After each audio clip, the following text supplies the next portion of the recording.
We're talking draft values, strategies, risers, fallers, and more for the New York Giants with special guest Brad Spielberger of Pro Football Focus.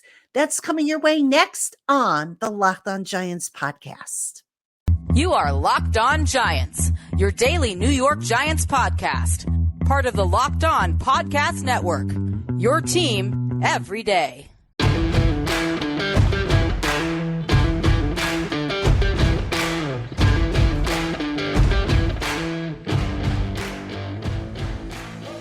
This episode of the Locked On Giants podcast is brought to you by FanDuel. Make every moment more. Right now, new customers get $200 in bonus bets with any winning $5 bet. That's $200 if your bet wins. Visit FanDuel.com/LockedOn today to get started.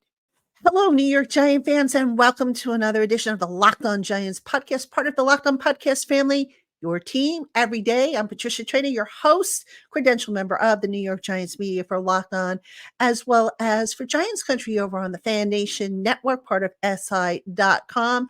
And welcome on in to my newcomers, my Blue Crew community members, my everydayers and everybody in between. We appreciate you making us a part of your day, whether we're your first listen of the day or you just spend a few minutes with us. We appreciate you. On today's Locked On Giants podcast, I'm pleased to welcome in Brad Spielberger. He is with Pro Football Focus, and we're going to talk a little bit about the draft. We're going to talk a little bit about the Giants free agency activity, just a whole bunch of stuff from Brad, who has been on the program before, and I'm glad to have him back again. Brad, welcome on in. Yeah, thanks so much for having me back. Great to see you. Hope everything's well. Brad, let's jump right in. Draft wins are really starting to pick up nowadays. We've had the combine. We're having the pro days going on. If we could just start off, and I want to focus on, the receivers and the quarterbacks, because those obviously are the two biggest needs, I think, for the New York Giants. Has one group kind of separated itself from the other in terms of the best value for the Giants at 6? Yeah, I mean, to me, I probably would go receiver. I obviously understand why the team is doing their due diligence on the quarterbacks. I know some listeners probably would love if they made a move for a quarterback. I also do think even at 6, if you want to get the 4th quarterback off the board, you might have to trade up to do so, which obviously changes the value, conversation a little bit as well. Even if it's a small move to 4, let's say hypothetically, you might have to pay a little bit just to go do that. So to me, I think this team, they have a lot of good secondary complementary pieces. I like Darius Slayton. I like Wendell Robinson. I think Jalen Hyatt showed flashes. But if you could get a Marvin Harrison Jr., a Malik Neighbors, a Romo Dunze, I think all those guys are tier 1 prospects, very, very good players, and add that, big body outside X-type weapon that I think this Giants team has needed for, frankly, a long time. Brad, when you talk about the quarterbacks, the Giants keep saying that the expectation is that Daniel Jones will be the starter once he's recovered from that ACL. So therefore, that would probably mean that if they do take a quarterback, regardless if it's in the first round, the second round, or wherever, that kid's going to sit for a year. So that being said, given where the Giants are currently at, does it make more sense for them to go with the 6th pick and take somebody who can help them right away? Or do you just say, you know what, we'll take the quarterback, we'll develop him, and because it's such a deep wide receiver class, we can get our number 1 guy, maybe in the 2nd round?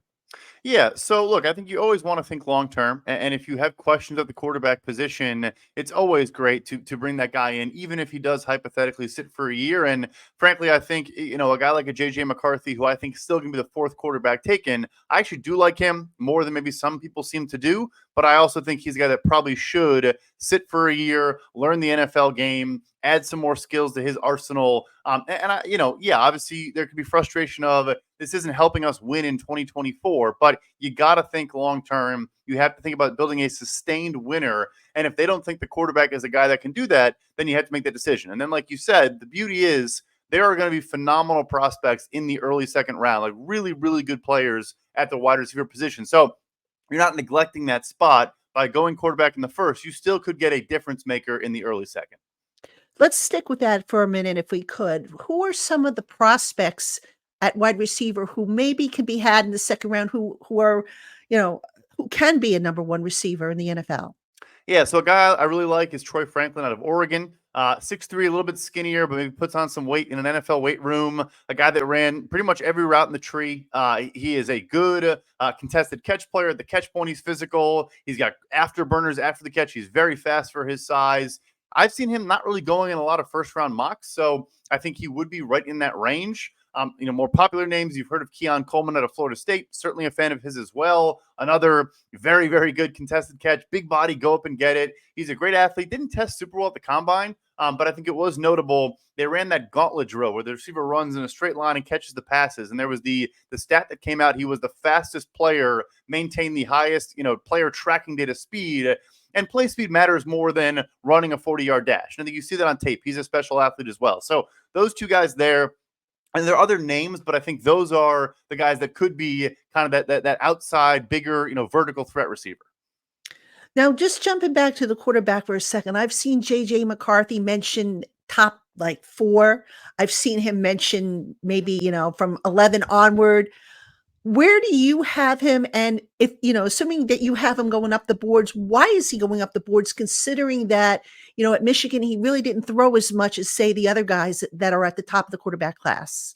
Yes, I really do think we're going to get 4 quarterbacks in the top 5 picks. I think obviously Arizona or the Chargers would hypothetically trade down in this scenario. And I mentioned the Giants having to probably move up and box out because I really think, Minnesota at 11, Denver at 12, and Las Vegas at 13. I think all of those teams are probably making phone calls as we speak, trying to get up in that range and get, a Jaden Daniels, a Drake May, a JJ McCarthy, assuming the number 1 overall pick is pretty much set in stone now. So the thing for me with JJ McCarthy, yes, there were some games, the Penn State game, the Ohio State game this year, where, I understand he did not throw much. He threw the ball a ton against Ohio State the year prior and had a great stat line, put up a lot of numbers. And again, this is all about projecting tools and traits to the next level. So he's a former 5-star. He's a good athlete. He can run, whether it's a scramble or some design run components as well. And he has a cannon for an arm. My concern with him is not a lot of touch throws on his tape when you watch. There's a lot of, and this is pretty common for college players. They throw like everything's kind of a dart, and they're used to, being the best athlete on the field, going back to high school, even sometimes in college. And then, you obviously would want to see him throw, but they went 15-0 and won the national championship. So their approach to running the ball, playing good defense, classic Jim Harbaugh bully ball, that was their MO. And so I think teams also can almost view that in a positive to a degree, where it's like, look, he's about winning first and foremost. All you hear about is great things off the field and being a leader and all that. And that does matter in the locker room too. So, like I said, I think you're going to have 4 quarterbacks in the top 5. Now, I've got to ask you this. I know that this is the season for deceiving, as they say, but you hear Jim Harbaugh, who now the head coach of the Los Angeles Chargers, talking about J.J. McCarthy and how he seems like he's the next greatest thing since sliced bread. So let me just throw this at you. I know this is probably not going to happen, but I'm just going to throw it out for what it's worth. Is there maybe a possibility that the Chargers look to draft a J.J. McCarthy, maybe move on from Justin Herbert? I know they're committed to Justin Herbert, but could that maybe be the wild card that totally blows up the draft at the top of the order? No, it's really not tenable for a bunch of reasons. First, just the contract after last year. I don't have it in front of me, but you're probably paying $80 million for a season. I also think Justin Herbert is a clear tier 1 quarterback. I know the wins haven't been there every single season. To me, he's one of the 5 best quarterbacks already in the entire NFL. So I think it's more just Jim Harbaugh. Look, he's pumping up his own guy, a guy he worked with and obviously does love. Maybe also you could say, is he trying to drum up trade interest with his 5th overall pick and get someone to pay a premium to come get JJ McCarthy? So on that note too, coming out of the owners' meetings, we heard, J.J. McCarthy's going to go 2nd overall to Washington. We heard Jaden Daniels going to go 2nd overall to Washington. And I'm sitting here saying Will Levis was the odds-on favorite to go 2nd overall last year. I still think Drake May is going 2nd overall. What would surprise you at this point? I mean, because obviously, the draft analysts, the media, we see the draft needs and the ranking of the candidates one way, but we always see come draft night that, the NFL community has it a little differently. I mean, is there anything that you can point to that maybe the draft, the analysts, the media is finally starting to catch up with the NFL views? Yeah, it's interesting. I think there's definitely some in both directions, right? Where I know Olu Fashanu, the Penn State tackle, there were draft analysts saying last year he would have been the number one tackle available if he declared he wasn't eligible to declare. And now you see him sliding on a lot of draft boards. He had a couple tough outings. The Ohio State game for him this past year was not his best game. He's a good athlete, maybe not as special of an athlete as some other players. And I see him dropping on a lot of mocks. And I could see a team just being like, no, the tape is great. He's a phenomenal pass protector. He has clean footwork. He's still going to go super early. So on the flip side, where I think people maybe are catching up a little bit, I would say probably Byron Murphy. I think there's a decent chance Byron Murphy, who is the defensive tackle out of Texas, a little bit undersized, but is a phenomenal pass rusher. And for his size, is still very good against the run. Phenomenal first step off the line, good burst, good core strength. I think he might be the first defensive player drafted. And I think right now he's fourth in odds behind Dallas Turner, the edge rusher out of Alabama, and a couple others. And I think he might be really the apple of some team's eye. Hey, Giant fans, if you're having trouble finding those last minute tickets to your favorite concerts, shows, and sporting events, Game Time has you covered. They offer a wide selection of seats, complete with seat views to help you decide where you want to sit, and they're constantly offering last minute tickets through flash deals. There are no hidden fees. You're going to know exactly what your deal is before you check out. And Game Time even has tickets available as late as an hour after an event starts, making it truly the best place to find last minute deals at amazing prices. Want more reasons to trust Game Time? They offer event cancellation protection. And if you find your tickets in the same section and row for less elsewhere, Game Time will credit you 110% of the difference. So go on and take the guesswork out of buying tickets with Game Time. Download the Game Time app, create an account, and use the promo code Locked On for $20 off your first purchase. Last minute tickets, lowest prices guaranteed. Terms apply. Where is the best value in terms of the positions in this draft? I mean, the place where, you can get a solid, maybe potential starter, regardless of where you take the guy. Receiver's the obvious one. I know you know that, and everybody knows that already. I think tackle's up there as well. I think we're going to have a crazy run of tackle talent. The record for a first round is 8. I think that record's going to be challenged, or if not, matched. And then you're still going to have players, and maybe some kick inside to guard at the NFL level. But there are going to be guys going in the second round that are really, really good offensive line prospects. They're young, they're athletic, and sure, maybe they're raw, need to work on technique and things like that. But very, very good players. So receiver, definitely the obvious one. There's going to be guys in the fourth round that could start. Tackle to me is a really good one too. And then I think corner, not super top heavy this year. We don't have a guy that's going to go top 10 if I had to guess. Definitely not top 5 like some recent seasons. I think there's going to be some good players in the second round that are, again, like high upside, good athletes that are going to show more, at the NFL level. Going back to the offensive line for a second, I know a lot of Giant fans still have question marks about Evan Neal and whether or not he could be a tackle. And, a question, excuse me, that keeps coming up regarding offensive line is, does it make sense to draft a college tackle with the intention of moving him either inside to guard or moving him from the left side to the right side? I want to get your take on that, because I would think that, as long as the guy has a solid skill set, and it has that position flexibility to him, that ability, it really wouldn't matter. But what's your take on something like that?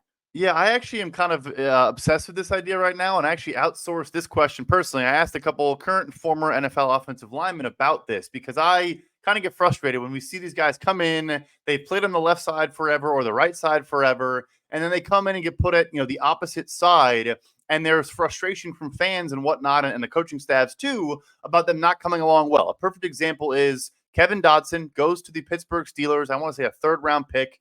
He was a right guard his entire college career. They make him play left guard. It doesn't go particularly well. He gets traded to the Rams last year, and what do you know? He's an elite right guard and signs a pretty massive extension. So that was the answer that I got, is that it's easier to go on the same side of the line. So last year's example would be Peter Skoronski in the draft. He was a left tackle at Northwestern, shorter arms, a little bit smaller player. The Titans put him at left guard, and I think he was a stud as a left guard right out of the gate as a rookie. So that's my big thing, is I don't mind moving tackle to guard or guard to tackle, but I think that teams just overestimate how easy it is to go from the left side to the right side or vice versa.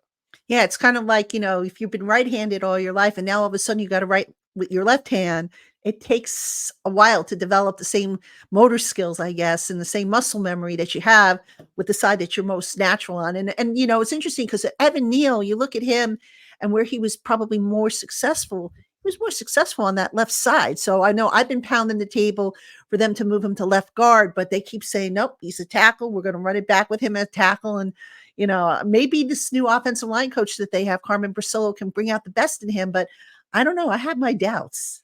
Yeah, I think it's a good shout. I think left guard, obviously, it looks like could be a spot that needs some reinforcements. Josh Azudu hasn't been great so far either, so it could make sense to me.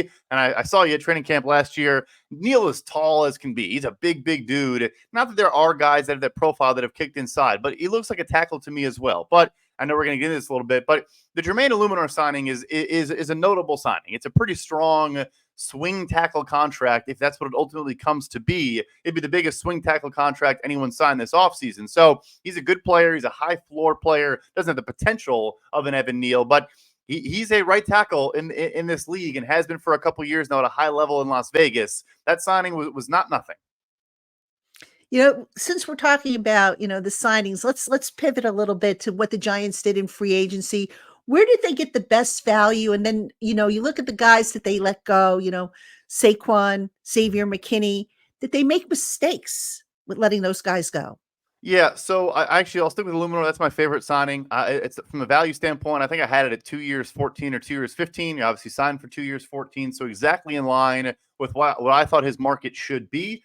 A good pass blocker on the right side, very low pressure rates the last couple of years. Like I mentioned, not the greatest athlete in the world. He's kind of been a journeyman for a reason, but so he's not going to be like the greatest run blocker out in space, but just offers a very high floor. And I think it was a phenomenal signing there.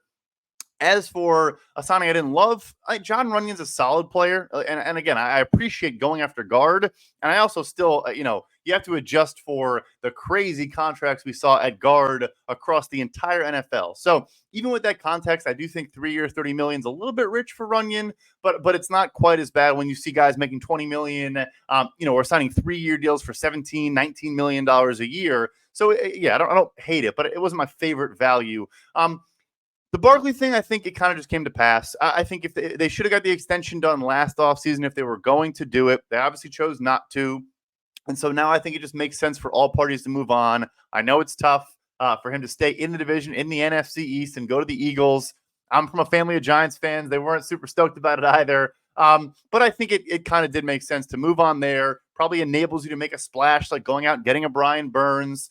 Joe Shane deserves a ton of credit for. He effectively flipped the Leonard Williams trade comp for a younger player in Brian Burns, and I like that deal for the Giants as well. You get the 5-year term, which teams always want those longer deals, especially at a spot like edge rusher. And I know it's touted as the second highest paid edge rusher. He is on overall value. The early year cash flows and the guarantees and things like that, it's more the 4th or 5th highest paid edge rusher. And you're going to get a couple guys blow past the, Josh Allen, I think, will be above him in the near future. So love that one for the Giants, no doubt. What about, losing Xavier McKinney? I know there was a big debate, 24 years old, going to be 25, a guy who can play multiple positions, do multiple things for you, and really not a bad player, a guy who hasn't hit his ceiling. What did you think about the Giants letting him go and the deal that he got from the Packers? Yeah, so he is super talented. There's a reason he was, a top 50 pick for a reason. I think that one came down to the ATV situation last year, which I'm sure they weren't pumped about. And then I know, it sounds like Brian Daboll and Wink Martindale aren't the best of friends, but I don't think the organization loves, kind of some of the comments he maybe made. I don't know this for a fact, but I, just kind of assuming it wasn't their favorite press conference of the season. So when all that's baked in, and then you're going to make a guy one of the 5 highest paid players in the entire NFL at his position. Look, he is a good player. He's a great talent. Like you said, he can make plays down in the box. He can make plays deep. Obviously, all the turnovers this past year, good ball skills, good spatial awareness, all those things. It's a very strong contract. And we've seen it safety across the NFL. Those top guys do make great money, but there's so many available free agents, so much talent there. Great players like a Justin Simmons getting cut. And I think he's been one of the better safeties in the NFL over the last five years. You can just kind of go cheap there. And I think their calculation, again, was, all right, we're going to spend big at some other spots, offensive line, defensive line, and that comes at a cost. And the cost was not retaining a good homegrown talent in McKinney. So The Packers gave him a massive deal. I mean, it's, I'm not going to say he wasn't worth it, but it was certainly above what I had him projected at. And it's funny, there was a report that came out of what the Giants were at, which was more where I was thinking. So it happens. It's the cost of doing business. I don't say I love it, but I think where they chose to spend elsewhere might have more, positive ramifications going forward. Now, the Giants have 6 draft picks, after the Brian Burns trade. They still have some needs. We know that they got to get a receiver. We know that they'll probably add a quarterback. They have not had much luck getting a veteran cornerback, too. I know they tried to get Tre'Davious White. He signed, I think, the Rams, I want to Yep. say. Got a pretty big deal. The cornerback class, let's go back to that for a second. When I look at it, I see a lot more slot guys than I do outside guys. Is that what you're seeing, or is there a guy that maybe, is a good value pick at cornerback too? Because, they've got Deontay Banks, last year's first round pick. He's going to be the starter. They did not bring back Adoree Jackson. Right now, they've got youth there. I think the tentative guy is going to be Nick McLeod, who I think they would really rather have on special teams. So looking at the cornerback class, who are some guys that maybe we should keep an eye on for day 2? Because that is a glaring need as I see it. Yeah, I think one guy that you kind of hope makes it to pick 47, maybe he doesn't, but TJ Tampa at Iowa State, big, 6'2", 200 pounds, physical player. For his size, he's very fluid. I think he can play on the outside, no question about it. I don't know if he makes it to 47, but that's probably the first name where I think, okay, maybe this guy gets there. The next one for me would be Ennis Rakestraw at Missouri, another guy who battles, against a lot of the good competition, the Big Ten, or excuse me, in the SEC, was very, very, like taking on challenges, right? And wanted to, kind of come up and play some of these better players, more off coverage, but he's got a good lateral agility, good movement skills, good click and close to come up and make plays on the football. I think he could be in that range, and I think he does make sense. One more I'll mention, and maybe you hope he makes it to the third round, but is Kyrie Jackson, who played at Oregon last year.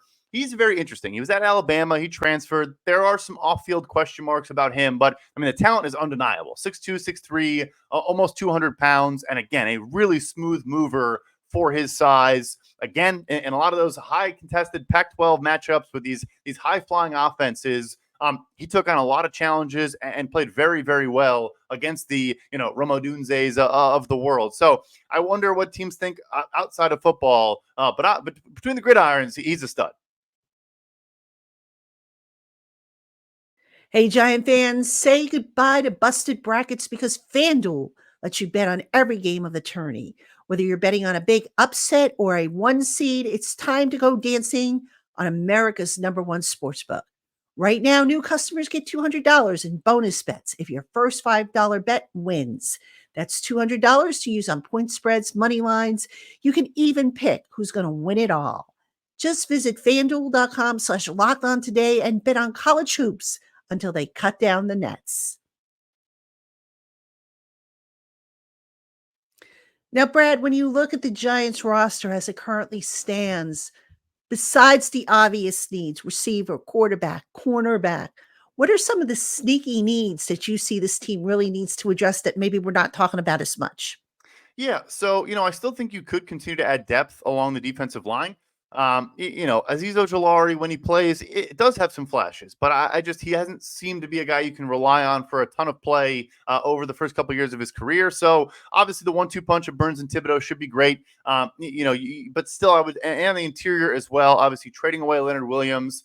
Dexter Lawrence is maybe the best nose tackle in the entire NFL. But I think more depth there. If you're going to be an aggressive defense, maybe not as aggressive as Wink, but you kind of want that platoon and want to have guys you can rotate bodies in, keep people fresh. You don't want to play those guys 800 plus snaps. So I think that would still be a priority for me. And then, I think offensive line, they did a good job. So maybe not quite there. And then secondary too, safety, obviously it becomes a bit of a priority. I like some of the pieces they have there. You saw some flashes from some young players, but you could probably add an impact guy there too. What about a tight end? Because right now the Giants are still waiting on Darren Waller to decide if he's going to retire or if he's going to come back. Do you think, if they can land a #1 receiver? I know last year they kind of made Waller that pseudo #1 receiver, but it didn't quite work out. Could they maybe, I don't know, lessen the importance of tight end if they go and they they get a legitimate number one receiver? Do you think that they need somebody, given that right now they basically have a collection of blockers outside of Daniel Bellinger? Yeah, so I do love Bellinger as an inline blocker. I think he'll be a good piece. I think he's going to get better if he can stay healthy, play some good football in that role. And I think the good thing is, obviously, Brock Bowers, probably not a consideration if I had to guess. There are some good, like, smaller move tight ends, like guys that would fit with a Daniel Bellinger.